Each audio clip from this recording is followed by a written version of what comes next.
நெசமாவா சொல்றீங்க? கோயம்புத்தூர் டு மேட்டுப்பாளையம் ட்ரெயினுக்கு வெறும் 3 ரூபாயா? அட உண்மையை தாங்க சொல்றேன். நம்ம கோயம்புத்தூர் ஜங்ஷன்ல இருந்து மேட்டுப்பாளையம் போற ட்ரெயினுக்கு ஒரு மாசத்துக்கு 185 ரூபாய்க்கு சீசன் டிக்கெட் எடுத்துட்டீங்கன்னா ஒரு நாளைக்கு போக 3 ரூபா வர 3 ரூபா மட்டும் தாங்க. இதே நீங்க பஸ்ல போனா ஒரு நாளைக்கு 50 ரூபா வீதம், ஒரு மாசத்துக்கு 1500 ரூபாய் குறைஞ்சது செலவாகுங்க.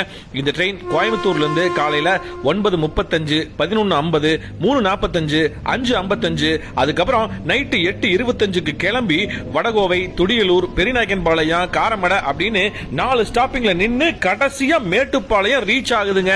அதே மாதிரி மேட்டுப்பாளையத்திலிருந்து காலையில 8:20, 10:55, 12:55, 4:45, அதுக்கப்புறம் நைட்டு 7:15 கிளம்பி கோயம்புத்தூர் வந்து சேருதுங்க. சீசன் டிக்கெட் இல்லாம அப்பத்திக்கப்பவே டிக்கெட்டை வாங்கி டிராவல் பண்றதுக்கும் இந்த ட்ரெயின்ல வெறும் 10 ரூபா தாங்க. இதே மாதிரி யூஸ்ஃபுல்லான வேற ஒரு வீடியோல உங்களை மீட் பண்றேன். பை.